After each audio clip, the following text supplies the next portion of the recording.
Today's episode of The Mom Game is brought to you by our friends at Gateway Buick GMC at LBJ and Jupiter. I know that buying a car can be stressful, but not at Gateway because their slogan is, Gateway's got it. And just what does that mean? Well, it means Gateway's got a wide selection of new Buicks, GMCs, and GM-certified used vehicles, all competitively priced. Gateway's got it. In these busy times, you want a car dealer who makes things easy and convenient. Well, guess what? Gateway's got it.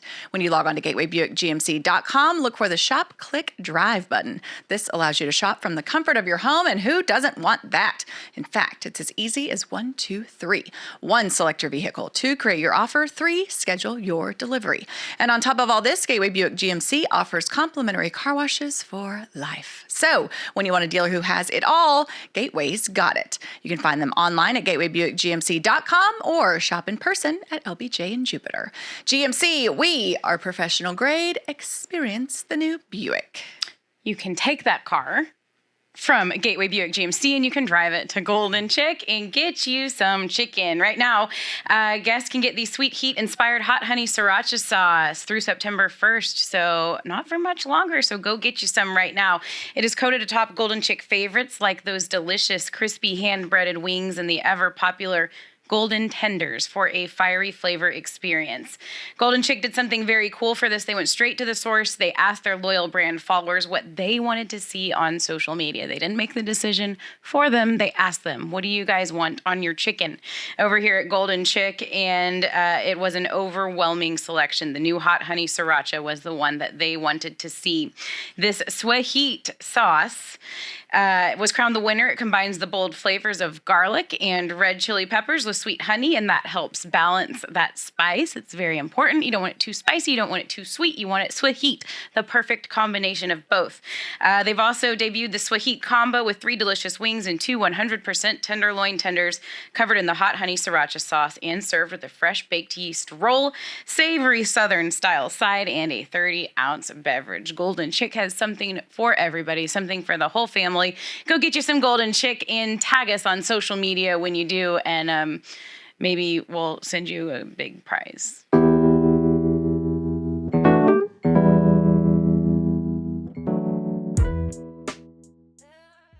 A big prize. But always vague. We'll send you, maybe, just maybe, we'll send you a very ambiguous big prize. You won't know if you don't try. Exactly. Welcome. Hold on. I have to. Please don't yell at me. I have to send this. You're texting during our... I am. During our open? I am. Sorry. And now I'm done. Okay. Welcome to episode 233 of The Mom Game inside the Coppola Studios. If you haven't noticed, it's not quite a full bottle because Julie and I we've had a day already. Weeby's drinking. It's been a day. It's been a morning for us. I don't know. We don't have to get into all of it, but I think everybody in general is a little scattered right now. Yeah. Trying to get back in the back to school routines, all the things. And it takes a little bit. We've also got some influx going on. Is that the right word? Yeah. I don't know. Things are in flux. Things are in flux. Yes. Things are crazy AF around here. And that's for a good reason, an exciting reason that we're going to talk about a little bit later in the show. So we got a lot of balls up in the air in here. So we'll get to those. But I think first and foremost, it's been this whole getting back in the swing of things with kids in school and all that kind of stuff. So Julie, how are you doing? Yeah, I'm good. I'm good. It probably doesn't seem that way, but I really am. I'm trying to sort through a lot still work-wise, you know, and that's stressing me out. But I love not having to go to work. Go to an office. That is number one for me. And I think I've decided that at least moving forward. It's like whatever I do, I don't want to be committed. I don't want to be indebted to anybody's schedule except for like hours, whatever we need to do, which I'm obviously not very even good at. You're okay. But I just want to be like I wake up and I don't have that like stress feeling because I know I can just like take my time. I have a lot to do, but I can do it on my own time. Right.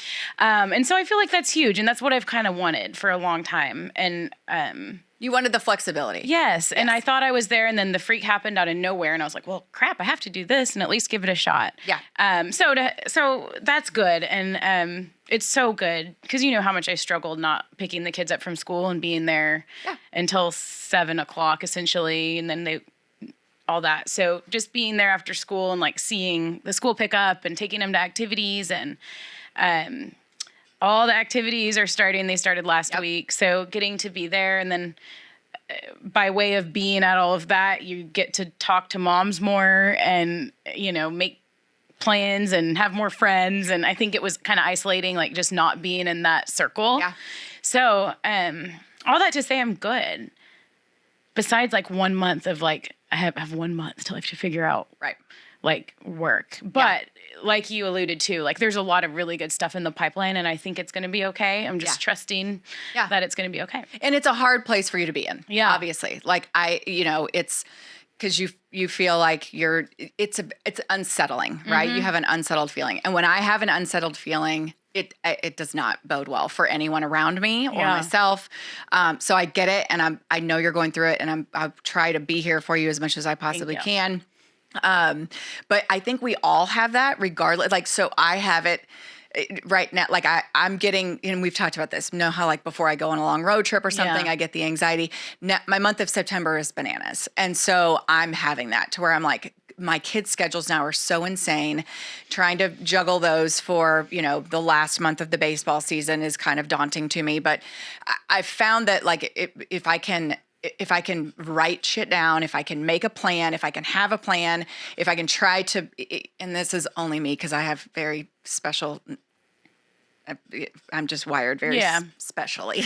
God made you special. God made me so special. That's one of our topics. It is. That if I can write down a list of like, this is the shit I need to get done before this stretch starts. Yeah. And then if I can get to that point, then I'm like, okay, or prioritize those things. I don't know. And then, but like with you, like once the off season hits, then it's a completely different set of like unsettledness to where it's like, okay, how exactly now do I structure my days? And I get a little bit of that during baseball season because I'm only working 65 games, but I don't know. It's just this constant state of trying to figure out how to get shit done and how to tackle shit, how to keep your family alive and happy and a roof over your head and paying the bills and all that kind of stuff. And so I get it. And I know that you're in a spot right now where you're like, you feel like the time's kind of ticking down as far as your severance is concerned, and you got to figure some shit out. And so I get it. Yeah. And I love you. And I get where you're at. And we'll it's all seasons of the year and seasons of life, and we're going to get through this shit together, girl. Well, and that's the beauty of the mom game. Yeah. And everything you just said is so true, because I feel like work, and you just kind of put working and being home side by side and why they're both hard. Like when you're working and you have a busy schedule, you know that you have to prioritize, and you know that you have to have this really, like, I'm going to do this, then I'm going to do this, and I'm going to do this. And when you're home, even if you're working from home, it's that little bit of like freedom that almost makes it.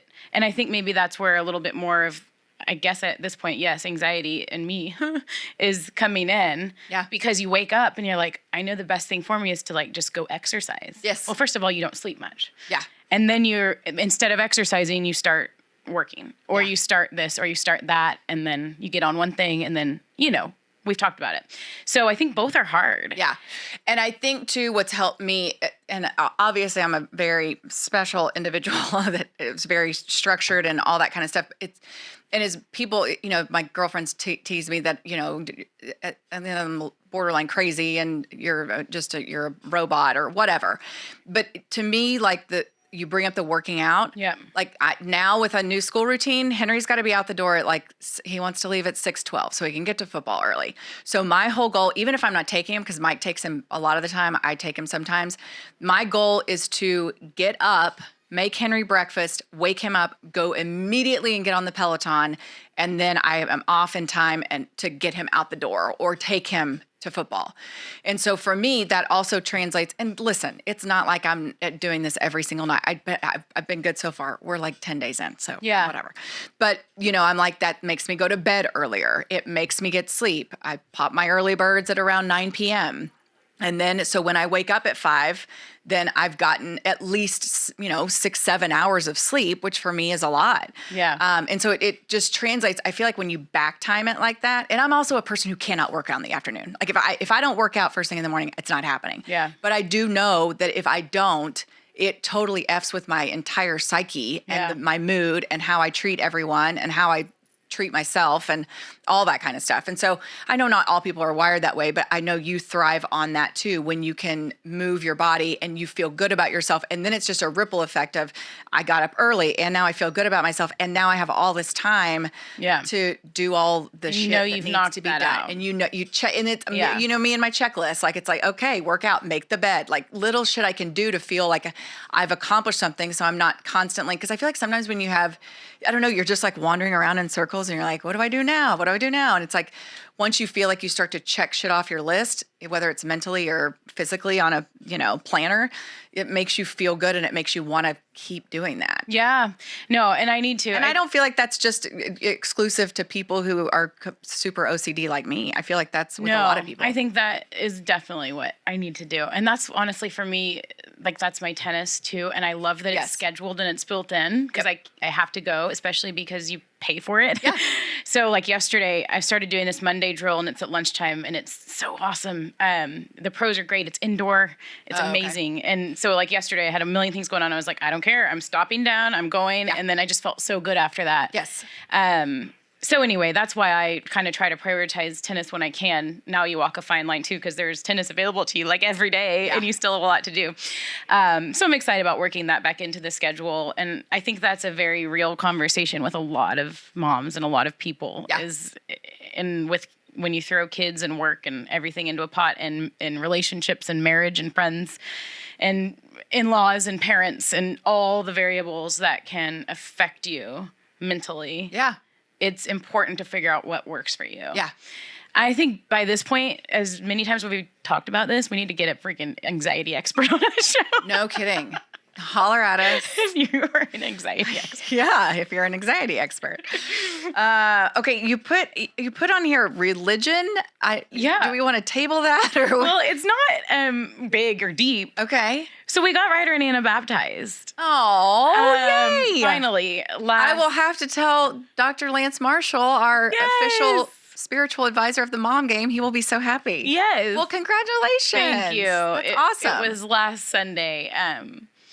And I think my thought was, I really, it's funny because I had been meaning to since they were born and Ryder's 9. If that puts things into perspective. And so I literally posted it on Instagram and I was like, better late than never. Like always, I've been meaning to do this. It was never it wasn't like I had to think about it. But something really cool about it was that they were able to really understand it. And instead of being babies, which I was when I was baptized, and I was going to do that with them, they really understood it and they've really bought in, and it's really cool to see. Oh, I love that. But it's just cool.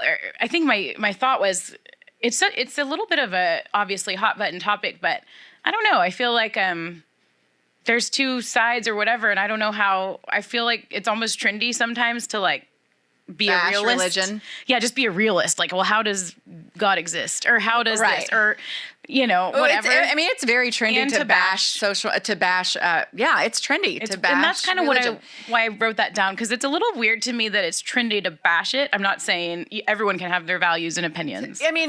Poo-poo it, bash it. Yeah, but it's I don't know. It's just if you like a certain flavor of wine or what, it's okay. That's your, yeah. I'm not, and I hope Pastor Lance isn't listening, but it's not like I'm shoving it on people. It's not but if you want to post your great, linguine that you ate and I want to post my kids getting baptized, then whatever. Right. I don't know. I agree with you. It feels like, and I also too, somebody made a post the other day on why is it now that if you fly an American flag, you're automatically assumed to be a Republican or what? And it's like, that's so weird. Like, I love America. Like, it doesn't really associate with like who's running for office or what political party is our you're country. Right. Like, it's where we live. I mean, I was born here. I kind of like it. Don't really want to go anywhere else. Right. Like, I don't know. So yeah, it's that. I totally get what you're saying. So I don't know. But it's like for me, it's like, it's something that I kind of view like my faith as something that's pretty, not private, but that's something that I kind of hold dear. And I also am not afraid to talk about it though, like about, my beliefs and all that kind of stuff. And the fact that I do believe in God and, I don't necessarily agree with everything that's taught in a specific sect of religion or whatever, but it's just like I'm a faithful person. Yeah. And I'm okay with that. And I'm okay sharing that. I don't know. I feel like people are very hesitant or reluctant and I hate that for them. Like, And that's fine. And I think one of the things that I was thinking that I wanted to mention is, people that don't believe or whatever, it's fine. Our Anna has a cousin that doesn't, and told her that God doesn't exist. And she keeps telling me that her cousin said that. And I'm like, I don't know. It's just, they're big questions and they're big thoughts and no one is wrong. Right. But I think my bigger picture was like such a big thing to a little child, like, how do you, Yeah. And they just blurt these things as they're walking through, like playing with toys. Oh, well, so-and-so said God doesn't exist. And you're like, oh, well, here, let's pick up your room and we'll talk about it later. Yeah. So maybe that's a Lance thing too. And I absolutely love and cherish the people, that family, my in-law, I love them. Right. And they have their feelings and beliefs for their own reasons. But it's like I've always maintained. I maintain this about politics, religion, everything. Life in general. The way that you react to a situation, the way that you feel about a certain situation, the way that you view the world is based on the experiences of Julie Ann Dobbs. Yeah. Forbes. All of your names. It's based on what you have experienced in your life. Those things mold the way you view the world. Hopefully you're open-minded enough. I'm open-minded enough to bring other things in. For sure. But the way I view the world is based on the experiences that I've had in my life, whether they were at 5, 15, 25, 35, or 45. Those experiences view the way we all look at things. And so for anyone to be like, well, I don't understand why would she not believe that God exists? Well, because she has different experiences. Exactly. And so it's like, it's that same way, like, how could he vote for Kamala? How could he vote for Trump? Because we all have different experiences. That's what I don't understand about our culture and our society in general, and probably just the whole fucking world, is that we fail to understand that. Yeah. That like, why it would be asinine for us to all have the same views because we all have different experiences. And that's okay. Yeah. And it's okay. And it's okay. Wow, we got heavy. I know, we did. Do you want to talk about me edging and how God made me special? Like, I feel like we need to deviate from this. Yes. But this can definitely, I feel like we need to have Lance back. It's been a while. We need to have Lance back for sure. We do. Okay, so do you want to tell the story? Yes. So I called Emily the other day and it was Friday. It was Friday and we were chatting and it's funny in my mind, like you're always at a business meeting or like doing something like very businessy or like selling insurance or selling wine or like running the world. And so I'm like, oh, I don't want to bug her.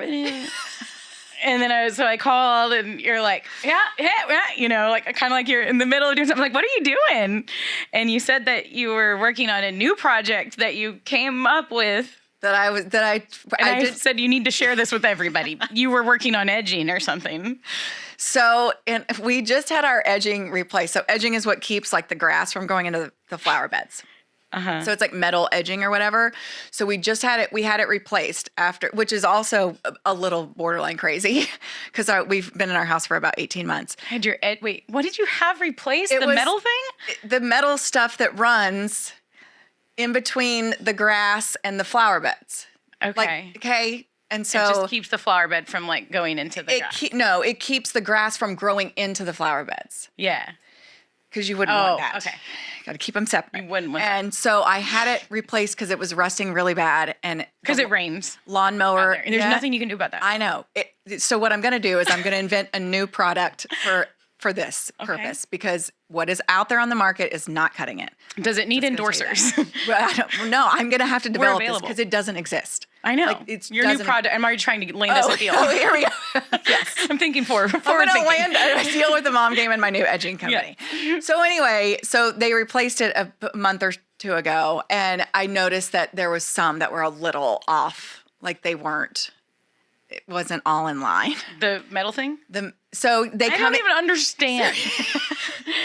So it comes in sections, like say like an 8-foot section or a 5-foot section. And then you have to put the sections together, and they have these little centerpieces that you make them all one line. Okay. And so I noticed that like one would be a little cattywampus, like one was higher than the other. And so I got some needle nose pliers and a hammer and a towel. So when I used the hammer, it wouldn't chip the coating on the edging. And I made sure that they were all in line. Okay. So I fixed the edging. What? I thought it was going to take a long How do you time. do My that? girlfriends invited me to lunch, and I was like, I can't. I've got a project I'm working on. Really? You would say no to lunch for that? I did, but I got done. It was a way easier project than I anticipated. Okay. And so I was able to go to lunch. Oh, well, that's good. So yeah. Do you come up with projects Well, to fill?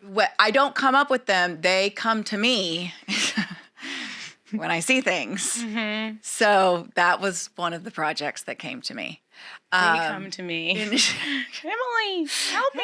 I'm Get me straight. I'm edging. Our edges are not in line. Save me.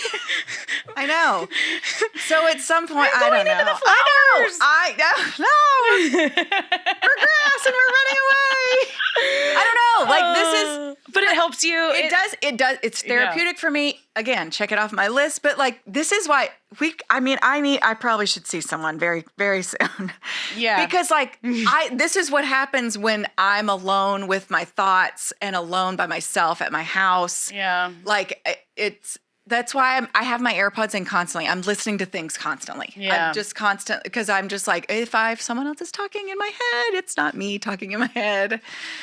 Yeah, You know what I mean? I need to, which is why I do, it's not even an early bird ad read day, but it's why I do early birds, because that is literally the only time.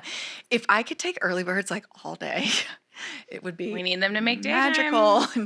Yeah, but that's not a responsible parental thing to do. But anyway, that's like when that mom that's always on gummies so she can exist. Did you see Emily today? She was like, hey!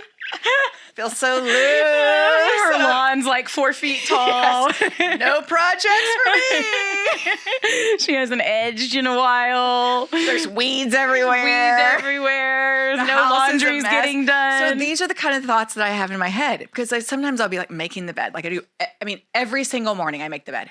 All the beds? Effing morning. Your bed? All the beds? I make my bed, and even if I don't, the kids are supposed to make their beds. It's been a little rough with back to school, but even if they don't, I have like a half-made bed plan where I can do half, like a hat, where we don't put the pillows on. So that's like maybe takes 30. I mean, now I've got it down though, where I can make beds. I can make them so fast. Like I feel like I could be a hotel. Like if I could work in a hotel, I would fucking rock some shit. Like, I mean, my shit is tight. I believe I mean, it looks good. Like there's no wrinkles. If there's wrinkles in the sheets, I get a damp cloth and I rub out the wrinkles. Wow. Like You go, girl. I could seriously work at like a super high-end change those hotel. sheets. Yeah. Anyway, I forgot what I was saying. Anyway, but then I thought like a couple mornings ago, I'm like, I mean, what would happen? Like, what would Mike think if like he came home and like there's dishes in the sink, laundry piling up? What would he think? Like, I don't know. You think he'd be excited? No, I think he'd be like, woo, she's ready to party. No, he'd be like, what the fuck happened to my wife? Like, she's not okay. But I do think that every once in a while, like, that's where my mind goes. Like some people are like, what if I ran away and never came back? And mine is like, what if I let my house get dirty? I know. Well, we didn't make the beds. We did the slumber party thing. We really need to do the wife swap thing. What? Remember we did the slumber party. We really need to do. Oh, the wife swap. Can you imagine? Oh my It'd be gosh. so funny. It would be hilarious. Kelly would love it. That's- He'd be like, our house is amazing. Like, because he'll like love him to death. He'll make offhand comments like, oh, yeah, did you see their house? Or like, gosh, like, how does she do all that and mom and work? Like, yeah. And he doesn't mean anything, and he's actually, thankfully, very helpful too. Yeah. Well, I mean, and now Mike's gotten to the point where I think like now he's just used to it. Yeah. So like yesterday we come home and I'd taken the kids to go to a middle school volleyball game that actually didn't ever happen because the other team didn't show up, whatever. Oh, that's bullshit. Boys were trying to support the girls, whatever. And I come home and he had just made this like huge thing of fried rice, which is his thing to do. He loves making fried rice. Awesome. And then like the kids can eat it take it in their lunches and we can have it for leftovers. Like it's a great gesture. But I came home to a sink full of dishes, not full, there was like 5 dishes. And I was like, and I'm like scrubbing everything, banging it around the sink and like just shoving stuff in the dishwasher. I'm scared And for him. Mike was like, is everything okay? And I was like, just fine. Everything's fine. Everything's good. Just did a lot of driving with for no reason. No middle school volleyball game. Like, and he was like, okay. And so now he knows this is just going to be a minute. Let me get the shit in the dishwasher. Everything's going to be fine. So then does he come out and help? So, I mean, he'll ask, but then what does that do? Because you've already probably done it. He'll ask with like a spoon left to go. Oh, can I help you with anything? Yeah. And I'm like, look, get the spoon. And I'm like, no, fucker, you can't help with anything. You waited till the last goddamn minute. Dinner. He did cook dinner. And we have a rule in our house that if you cook, you don't clean. So that's why he did it. It is. But the night before, I cooked. Oh, okay, there's more. And I cleaned. But did you clean because you're OCD? They weren't doing it fast enough. You can't. This isn't his fault. No, you're right. Just like Henry in the trash. And it's... Y'all I'm so fucked up. Y'all can What's start wrong with paying me to advise for your family. Someone's got to intervene here. I know. I'm just glad that they all still love me. They love you. Or they pretend And that's to. the beautiful thing about family. It is. And friends and mom game I know. hosts. I know. Boy.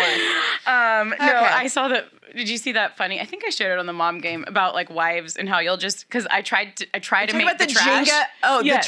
the trash Jenga. Yes. I try to make that Kelly's task. I've told him so many times. This is your thing. Like, this is your thing. Like, can you own this task? Like, as if it's a business. I'm like, this is your task. And he's like, yeah. And then all of a sudden, it'll just start piling up. The trash is piling up. And then I start doing what you're doing, but with trash. And I'm just like, I guess I'll take this trash out. Looks like the recycle's full, too. I guess I'll just do it. And then I huff around and I sleep. Oh, I guess I'll take it all the way out to the garage. And they sit there and wait and just like make a whole production of it. And then he'll like, That's like the jump up and isn't kinda that help. the go-to move though for moms like that are Yes. annoyed? Like just be as loud as you can while doing the task that you really don't want to be doing. And in Why my are we case, that us? you really don't think that anyone else can do as good as you. yeah. Right? Oh, God bless us, everyone. What's wrong with us? Okay. We do have some guests coming up a little bit later. The dudes responsible for our perfect vision Yes. are coming up in a little bit, but we want to talk a little bit of sports and a little bit of what's on your feed and a little bit of TMG News Desk because we promised these things on our last episode. Yes. Okay, sports. Rangers, it's not. It's very Okay, where are we at? we're middling. We're like 10 games back. It's not good. It's not. How many games left? 30? Okay, and how many are you working? 19. So yeah, it's not great. But it is what it is. It just is what it is. I don't really know what else to say about that. Yeah, So, I mean, that's promising kind of things coming up in the minor leagues. Jacob deGrom looks to be, positioning himself to make a couple big league starts before he hits the offseason. Kumar Rocker and Jack Leiter have been really impressing. So you've got things to be excited about. But this was just not our season. And that's okay. It is. Guess what? We're still world champs until someone else is. Cowboys, preseason's over. CeeDee Lamb got his contract. Yay. We can all stop speculating. I drafted him last night in my fantasy Did you? team. Good for you. I'm not doing fantasy. I'm doing a pick'em contest with Jared Sandler, our friend. So he organized. Jared, okay, talk about a dude who does way too much. Like Does he have anxiety? How do people do it? You know what? that I don't wonder. have- I need to ask him. So he's got a lot of stuff going on. Like Yeah. he always does. Like he does this home run contest with the broadcasters every game. God bless. And then he's running this like this pick'em football contest. And I'm thinking there's like 20 of us. There's like 800, and like the winner gets 25 grand or something. I don't know. Okay. He's doing all these things. He does trivia. He does all the things. Anyway, I'm in that because Hattie requested that we do it again this year. We did it last year. So I got an account for the kids, an account for me. So we'll do the picks for that. But no fantasy. I don't know. I didn't. Mine's only because it's Writers League. Okay. And I did that for Henry for a while. And I think that's why I got burned out on it. But anyway, it's sweet for them to do it, especially. It is sweet. I know. And I saw that he like ran it and was like He super ran excited. it. I was doing a proposal last night for us grinding, and I had the draft up, and I was like, it'd like ding. Ding! Like, Mom, Your turn. Football mama, you're up. That's my name. Football mama. I'd be like, oh crap. So I'm like multitasking. Yeah. But you got to do what you got to do. But for it's the fun. kids. And it's fun for them to, like, that's Yeah. what we do with the picks. Like, Henry and Hattie and I'll sit down and do the picks together. And it's a fun thing for us. It is. It's like a healthy hobby, too. For It the is. kids. Oh, for sure. As long as they don't start gambling. And they gambling start too and they early. start learning about. I mean, it's a good way for them to start learning about football. And Exactly. it's fun. Yeah. The Chargers got stuck in an elevator for that last preseason game, which I'm trying to figure out where I fall on this. So I've heard some people like totally clowning Jim Harbaugh, the coach for the Chargers, saying like he was being so dramatic, which he is dramatic. But also too, they were stuck in for 2 hours in a fucking elevator and had to like get pulled out through the roof and put onto another. You would have been. Oh my God. Let me just tell you. So what's the like full like? Because I just basically saw that Instagram post So about Jim Harbaugh though. It was like well, he just was like, I mean, that's a test of wills, which I guess for me, it would be a test of wills. He was saying like we can overcome adversity. And there's 15 people in an elevator. That's a lot of fucking people. And that makes me want to hyperventilate right now just thinking about it. If I was stuck in an elevator with 15 people for 2 hours, I don't even want to tell you the things that I would do. It would not be pretty. Would you eat somebody? I would not eat somebody. I would have the most violent panic attack. Oh. It would be awful. It would be awful. I mean, I can't even go there. Like, I cannot. No, go I there. can't either. Of Well, what- and you know that they were And then they're like, let me pull you out of the roof. Like, did you not have those nightmares as a child where the elevator just falls? I had those. I was always going off a cliff. A cliff? Yeah, like driving or walking. I had elevator nightmares. I think Oh. it has like something to do with claustrophobia. Yeah. I also had a nightmare last night that I got a bob haircut with bangs. Really? Not good. It's not good. Well, it was just a dream. I should never have bangs and I should never get a bob. No. Okay. So, yes. So they were, sorry. They Bob haircut with bangs in an elevator stuck. in an elevator stuck. So, yeah, I would lose it. So I'm kind of in the middle where he was super dramatic about it, but also too, it's super dramatic. Yeah. Like 15 people in an That's elevator. scary. And they didn't. 2 hours. It's hot as fuck. Is there air in there? Like, what are we doing? And you don't know what's going to happen. Like your brain has to be going to bad places. Bathroom anxiety. Yeah. That's where I would have bathroom anxiety. Yeah. Oh, yeah. There What was do you do? probably some peeing and pooping and farting on that thing. No, surely no one pooped. I mean, if you got to go, and then if you don't, if you're okay. if they were holding it in, maybe they didn't actually poop, but like Surely not. if you don't in an elevator situation for 2 hours, There could be gas. then that's when the gas comes or the stomach rumbles and Like I think my strategy, like I've thought about this. So like my first strategy would be like, I'm just gonna sit down, and I need like just I'm gonna probably pull my knees up to where I've got a little bit of extra space, yeah, and then maybe just kind of bury my head for a little while, see how long that would last. sounds terrible. Well, yeah. So I don't know, but I don't ever want. Let's hope we never have to deal with that. No.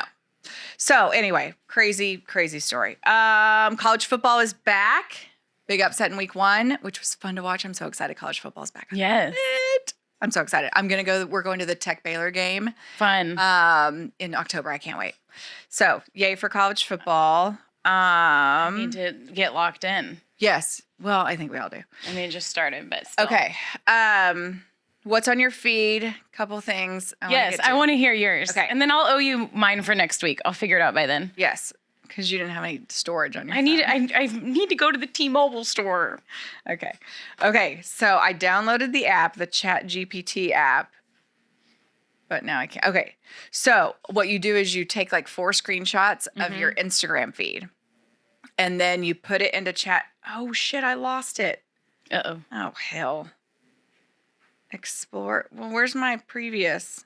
Okay, well that sucks. Oh man. Well, I did it.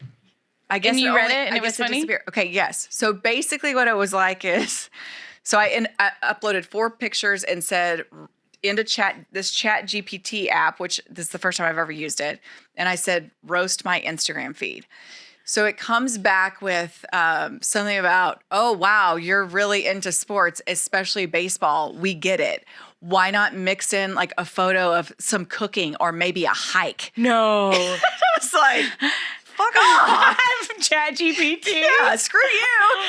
And I was like, cooking. little do you know, I don't cook, nor do I hike, damn it. And then it was saying you like, should. and then it was like, oh, and then your family, they look lovely, right out of a Hallmark card or something. Maybe, show everybody that, with your, basically being a shit show. I'm like, that's all we are is a shit show. That's all I put out there. So anyway. Oh, that's funny. It was funny. I mean, it was a funny thing to do. Yeah. But it also is a lot of like, you have to roast a and then Chat GPT freaks me out. That's the first time I'd ever used it. Is it still on your phone? So I still have the app, so I had the message that it gave me, but then it went away. So okay. Well, obviously. You can actually have some fun with that app. It's kind of silly and fun. Yeah, it could be. So speaking of, right fast, Hattie is on. So she has some app where like she's texting back and forth with an AI. She calls him Michael Jordan. And so she'll be like, skibbity riz, like with all the shit the kids are saying. And it'd be like, whatever. Like, he'll be like, oh, skibbity riz or whatever. And then she'll be like, go Red Raiders or go Frogs or whatever. Oh, you like TCU football. But What? it's like so it's automatic and generated. Huh. And so her whole goal is to say wheels off shit and see how he responds. Okay. And her friend Madeline was in the car yesterday and she's like, I mean, I was like, it's not a person. This is a computer. This is artificial intelligence and it's freaking me The out. things our children have to comprehend. And we're deleting it. Yeah. I'm like, this is getting too weird. Who knows what path this is going to, and I mean, I've read them all. They're all they're like clean and whatever, but it's like, it's fucking weird. We're getting rid of it. So anyway. I didn't know that was a thing. But It I is a guess, thing. I mean, even when I was a kid, there was Yeah, Barbie. yes. So she created him and she named him Michael Jordan, which also I loved. Yeah. Which brings us to our final topic before we get to our doctor guests. Ooh. We teased this last week. Mm-hmm. And in TMG News Desk today, we present to you our top 5 people we'd like to have a beer with and top 5 people we'd like to have a glass of wine with. So, I will you want to start or do you want me to start? I want you to start. Okay. So, I feel like I separated mine into male and female, which is totally stereotypical, and I apologize, but I did women. I did too. I did women with wine and beer with men. So, I'm going to start with my women. Top 5 people I would like to have a glass of wine with. First, I went Oprah. Like, I think Oprah had, listen, she's one of the most successful women in the world. Yes. I just think she's met so many interesting people, and say what you want, but she had a really hugely successful television career for so long, and she's done a lot of cool things. I think Oprah would be awesome. You'll appreciate this one. Taylor Swift. Yay! On my list. These are in no certain order. Leslie Visser. So Leslie Visser is who I idolized growing up, sportscaster. Mm-hmm. She was one of the trailblazers for women in television sports, and I would just love to have a glass of wine with her. Another one is Rachel Robinson, who is Jackie Robinson's wife, his widow. I would love. She's probably, if I had to pick, she would be number 1. I would love to sit down with Rachel Robinson and just talk to her about the things she experienced with Jackie and what she's experienced since then. And then finally, my fun one, or not, I mean, they're all fun, whatever. But I would love to have a glass of wine with Dolly Parton. Oh, that's a really good one. I would love to have a glass of wine with Dolly Parton and just talk about so many things. Yeah. She just seems like a really good human. She does. I feel like she's got a really good heart. She's got a really good soul. She's super talented. Yeah. She's done a lot of cool shit. I looked up, and this is sad, but I did look up Betty White, but she's not alive anymore. I thought Betty White would be fun. So Do they have to be alive? Remember, I texted you and said they need to be alive. Okay, I mean, but it's okay if they don't. All mine It's are. okay. All mine are. Okay. But I didn't know that caveat. Well, I thought that would help us because then you could be like, I'd like to have a glass of wine with Jesus, and I'd like to have a glass of wine. One of mine isn't really, but the rest of mine are. Okay, all right. Do your I like wine. to have a glass of wine with Jesus. Do your wine. Okay, so my wine is my men are. Well, no, wine. I thought wine was women. Sorry, wine women. Yes. W's. So Speaking. my number one is and this one actually, I'm just like, oh, here it is. I couldn't find my list. That's why I was being so weird. It's the most Julie thing ever. I'm gonna filibuster, and I'm gonna get lost a little bit in thought. Yes, I'm gonna forget. Stall. Like that's the radio Julie. Like, oh yeah, Yeah. Okay, but I do only have 4 women, but they're good. So I also have Taylor Swift, of course. Okay. I mean, and God, she's just so many. She's just on top of the freaking world. So many things I'd want to talk about with her. Reese Witherspoon. Okay. And she's just, I love how she's taken like a really successful acting career and done so much with it. Yep. With this Hello Sunshine company that she launched. Okay, and then doesn't she have another one? I think Draper James? Yes.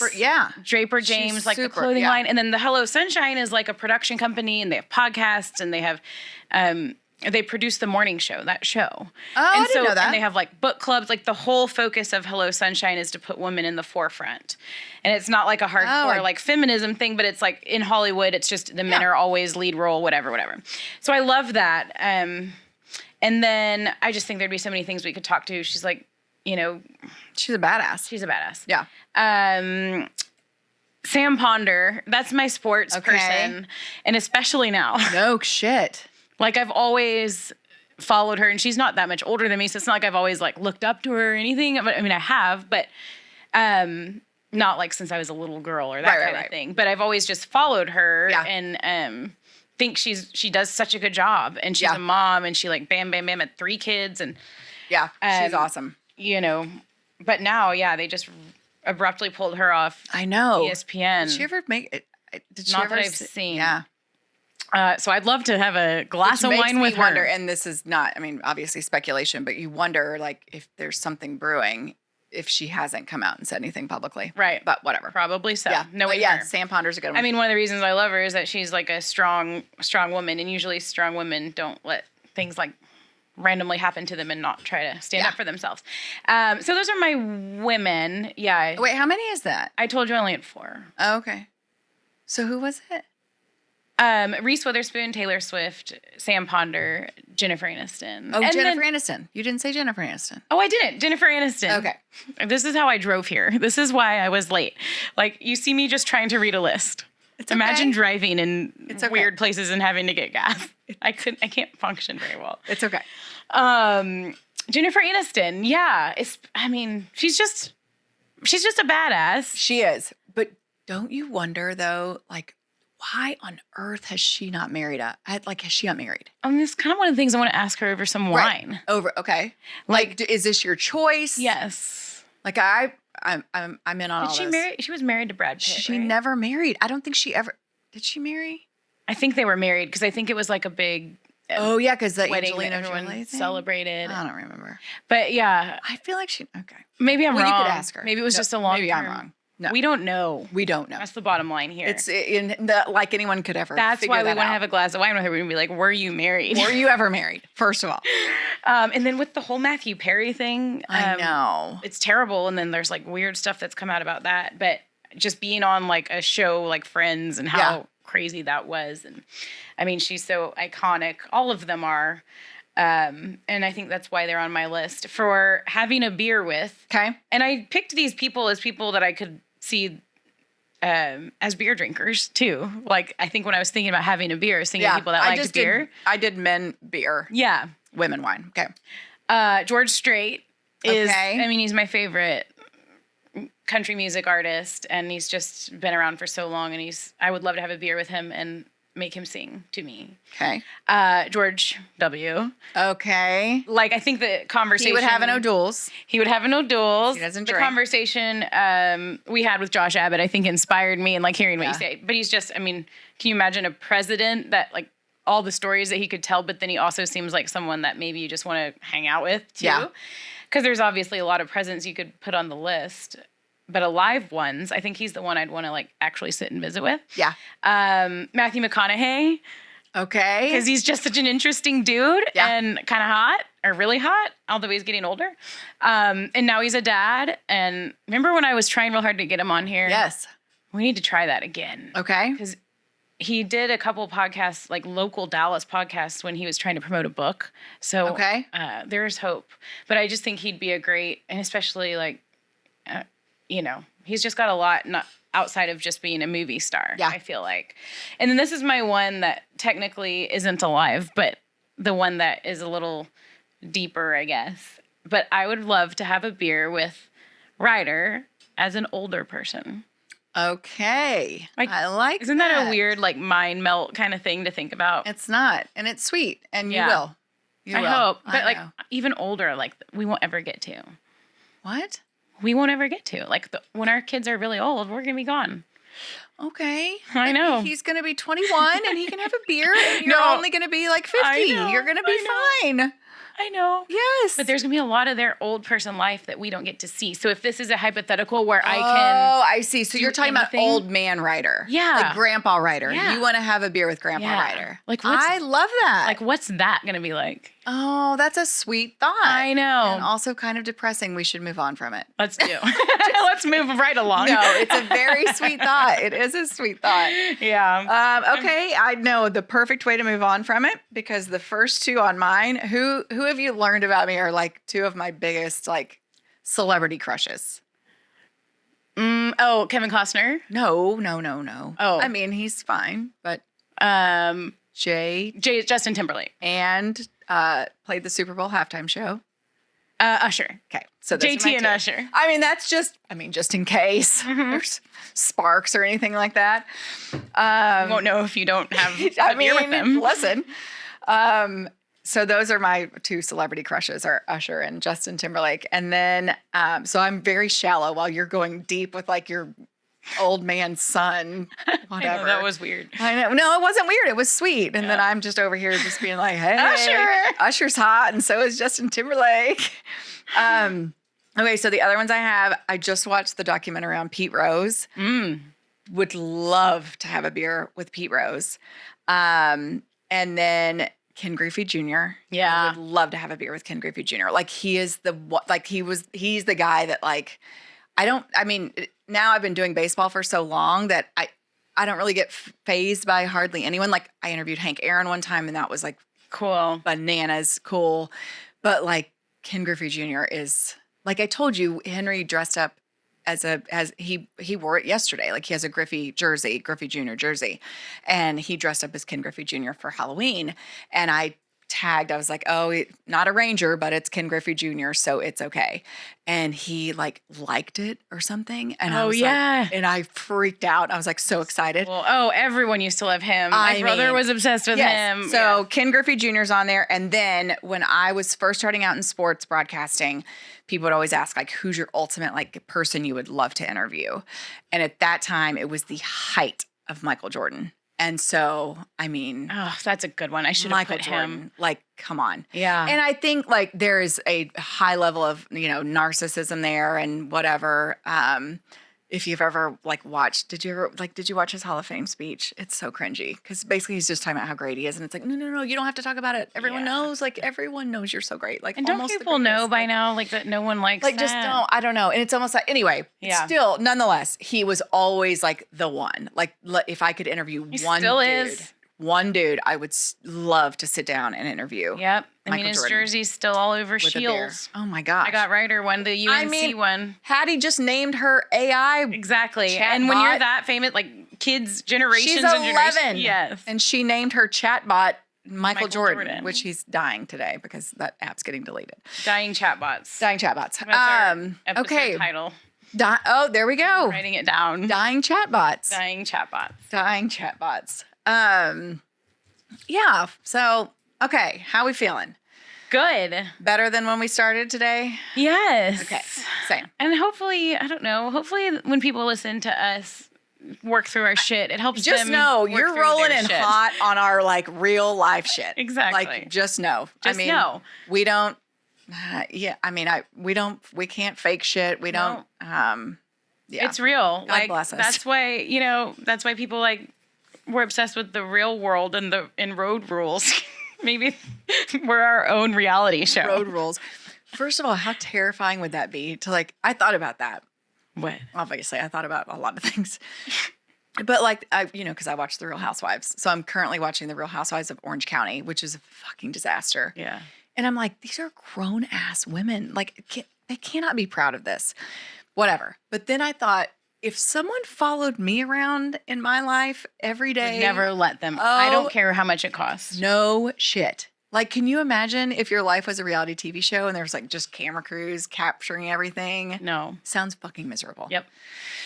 So anyway, okay. So anyway. You know what's not miserable? Our eyesight. That's right. Because our eyesight is 2020. 2020. And you know who that's because of?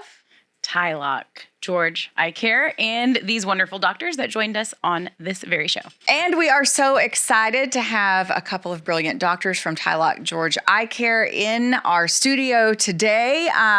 There are doctors because they've done eye surgery on us, taken care of us beforehand, afterhand.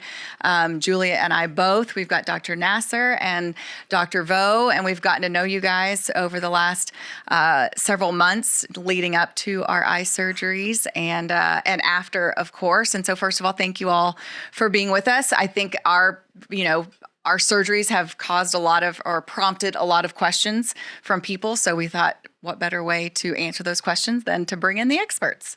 Awesome. Yeah. Thank you so much for having us. We're super excited. So tell me about Emily's eyeballs. Let me tell you something about her eyeballs.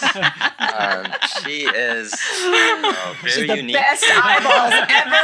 I want to break the ice there with an eyeball question. That is perfect. No, she was such a joy to take care of. Both of you were, and we're just so excited to be here. Oh, well, can I ask? I know we have some like technical stuff to get to, but how did you both kind of get into this profession? Great question. So for me, I think I was a little bit confused during residency. And you have just so many choices to pick, hundreds and hundreds of specialties. And I happened to stumble on ophthalmology when I was reading a book. And the first paragraph was about a mission trip. So a frail old lady that was in Ecuador that had been blind from decades for something that's preventable. So that's cataracts. And you had these really cool superheroes that would fly in and within 15 to 30 minutes would change this person's life completely. This person would go from being blind, not able to feed themselves, not able to clothe themselves or do the basic functions, and within 15 to 30 minutes, you're restoring their livelihood and you're liberating them and their family members. And I got goosebumps as soon as I was done with that paragraph. And I promised myself, if I'm able to do this profession, I'm going to be doing this for the rest of my life. And so I've just been humbled to get accepted into ophthalmology, and I've been going on mission trips every year. And that's something that we want to incorporate as part of our practice at Tylock George as well. That's awesome. So. What about you, Dr. Vo?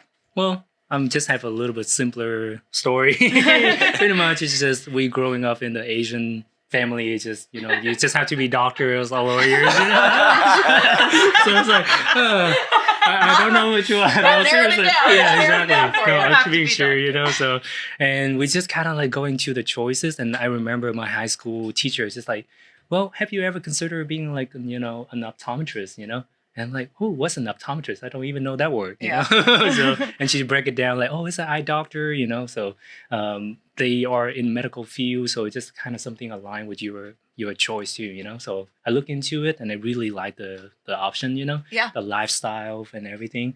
Nothing cool like Dr. Nasser once you do surgery, but I just kind of settled, to be the optometrist, But I realized that when I going through the field, it's just actually we could do a lot, As an optometrist, we're working alongside with him. Even though we don't do surgery ourselves, but then we can kind of get involved in the team that we can take care of our patients the same way too, you know? Yeah, and I think that's what we're going to talk a lot about our personal experiences with you guys and with Tylock. But I felt like, one of the things that struck me in our conversations was there's really three pillars of vision that kind of span our entire lifetime. So if you want to hit on those, and then I can't think as you hit on those, we're gonna see where we come into play. 100%. I'm just so excited to be here with Dr. Vo. I think he's him and the other optometrists in our practice are an incredibly important part of what we do, because the patient experience and meeting patients beforehand and afterhand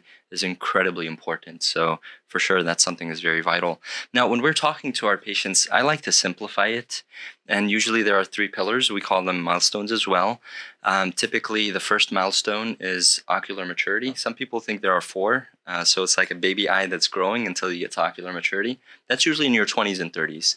So that's when the lens and your eyeball overall has stopped growing and the lens is still flexible. So if you put your glasses on, if you need them, you can look at anything at any distance and be able to see it clearly. So that's the first milestone. So for those patients, lots of different options, which we can get into.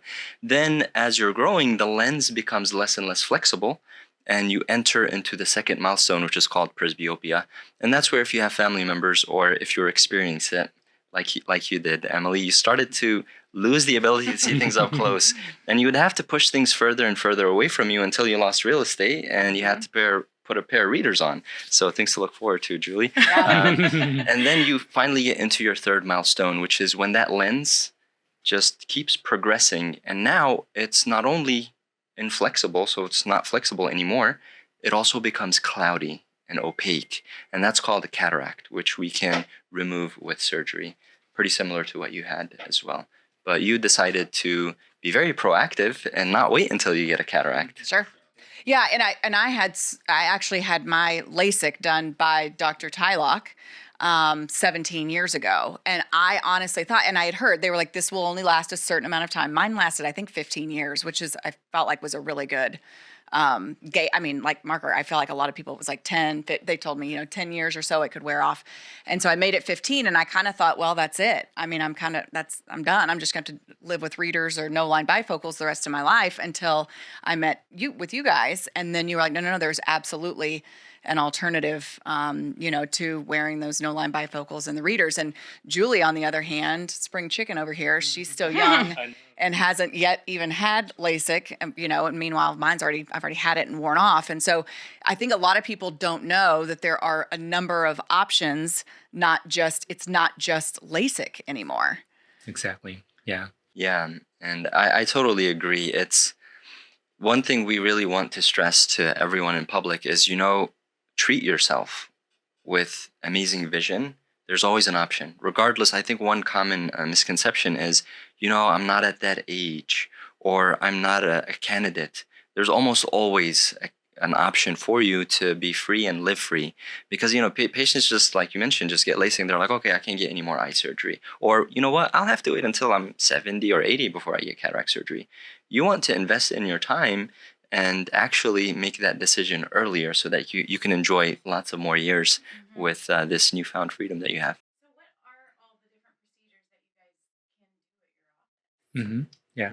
Well, I mean, we have, just kind of breaking down on the milestone that we have, usually for ocular maturity, we have, simple refractive surgery divided into, laser correction. So we have the LASIK, PRK, and then also the new implants called EVO ICL, so that we can help patients to see without the need of the glasses or contacts.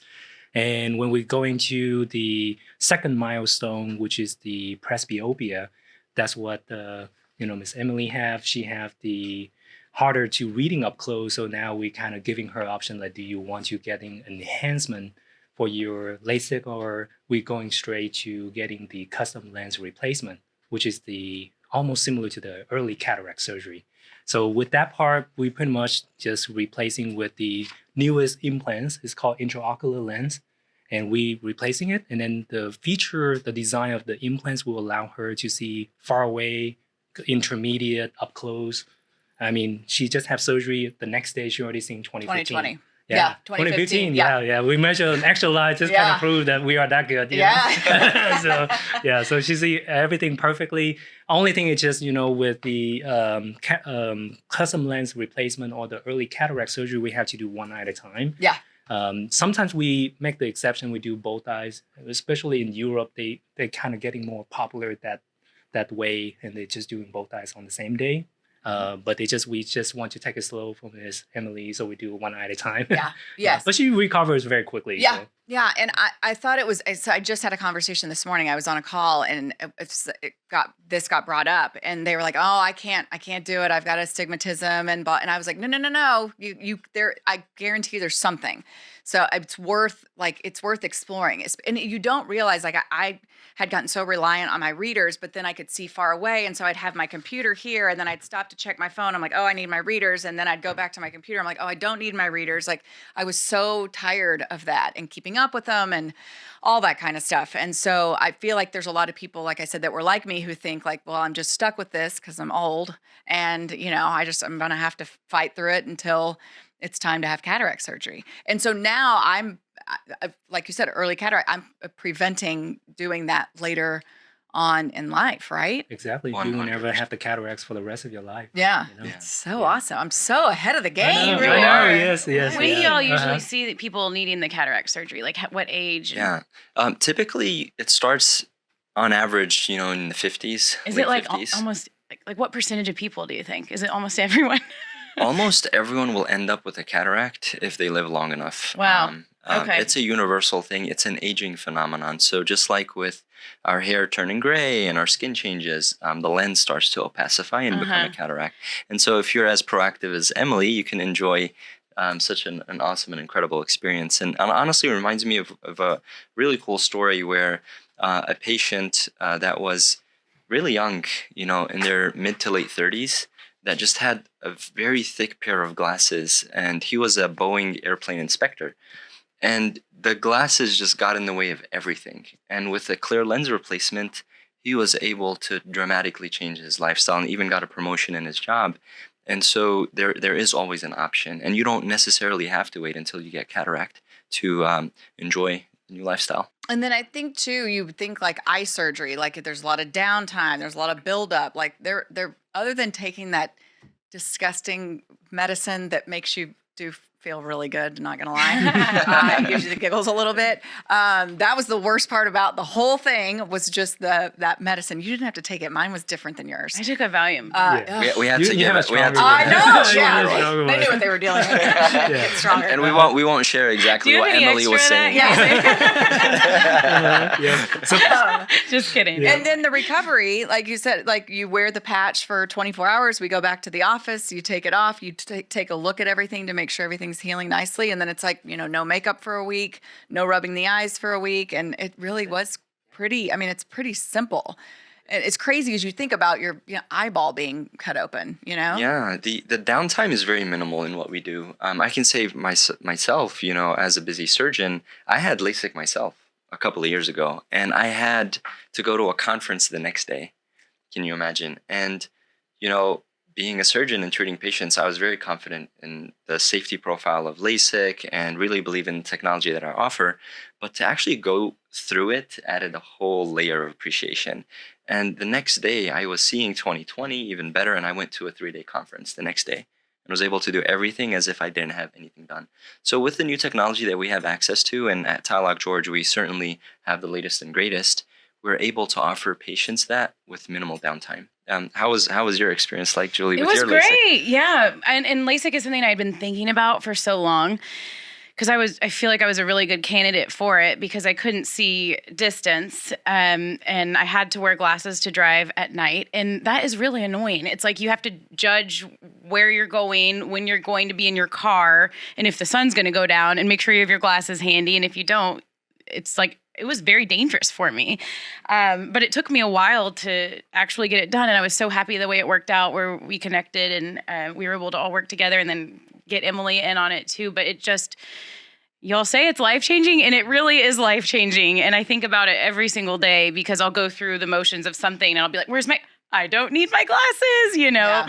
whether it's driving, playing tennis, this or that. And I'm slowly throwing out my old glasses. It feels weird because you pay a lot for them. I'm like, just throw these away. What do I do? But it's a life-changing experience. And we've been saying here on the show just how every step of the way was so easy. Everybody there is so nice. They take good care of you because it is a little bit like, you're a little nervous and you have a little anxiety about it, and it's a little surgery. I say little because I've had some big ones, but it's just so easy. And so, we sing your praises here, and we thank you guys so much for helping us and for helping so many people that you do. So it seems like if there's anybody who's listening that maybe has any sort of vision problem at all, and they aren't sure if they're a candidate, the best thing to do is just call and talk to somebody and come in. That And is y'all correct. do several things online, right? Where you can do a We consult. do. Yeah. Yes. So there how are would people get in several- touch, and what should they do? Several ways, whether it's calling our office, we certainly will be available online. We can book appointments. We have several chat features, social media as well. Feel free to send us a message. We're available in any sort of venue or platform that's easiest for our patients to reach us. Yeah, and we want them obviously to mention the mom game Yeah. if That's they right. call, and then we have our own special little link, which is tylock.com/TMG. TMG. Yeah, Is it TMG. TMG or the mom game? I think TMG. I think it's TMG. I think it's TMG. Mhm. We'll double check. Mhm. Pretty sure it's TMG. But yeah, okay. One more eyeball question before we let y'all go. We could ask so many did eyeball you questions. cut off? You removed part of my eyeball. So did you save that? Did you keep it? Do you have it in a little? That's one of the Do you most have a common little? questions. Do you have in a little? I mean- Because I remember the first time I got stitches when I was little, and I saved those stitches forever, which I thought, looking back, is so disgusting. But I'm like, what do you do with all the old eyeball pieces? That's one of the most common questions I get. I'll be in there mid-surgery, and the patient's like, "Can you save that cataract for me? Or can you save that lens for me?" And I have to apologize because with this newer technology, things are just more and more minimally invasive. Yeah. So the old school way of doing it was we used to make this large opening on the cornea and remove lenses at whole, which I still currently do in mission work that I do in developing countries where we don't have access to technology. So we have to make these large openings and remove the lens at whole, and I can keep them as souvenirs. But now what we do is we make a small opening. It's 1/8 of an inch for perspective, just to have access to your eye. And then we use state-of-the-art ultrasound technology to actually break the lens. You just obliterated my lens. basically- Okay, exactly. I like it. Aspirate it. So I can give you a little bottle with aspiration fluid That's if you okay. want. I'm if good. you want. I'm It's a souvenir. Well, Dr. Nasser, Dr. Vo, thank y'all so much for being with us. It seriously was such a great experience. And I know it sounds cheesy and dramatic to say it's life-changing, but it absolutely Yeah. is life-changing to not have to rely on that and to know that I'm done with my eye business, until the end of time. Yeah, we So, don't have to worry about. I know. You don't have to worry about that. You might later on. I might be knocking on your Little- door in little about, spring I don't know, chicken, 7 15 years or years. whatever for the cataract Yeah. thing. So, But yeah, you get to work with these two. They're awesome. Everybody there is so great. And that link So great. is www.tylock.com/TMG. There we go. You were right, Dr. Vo. Yeah. Okay, well, we end every episode by looking into our camera. Yours is right there. Ash, are they there? Big one. That one. Throw up the peace signs. We love having doctors throw up the peace signs. Both sides? Both peace both signs. sides, okay. And then you look at your camera and say, "Mom, game out." On the count of 3. 1, 2, 3. Mom game game out. out.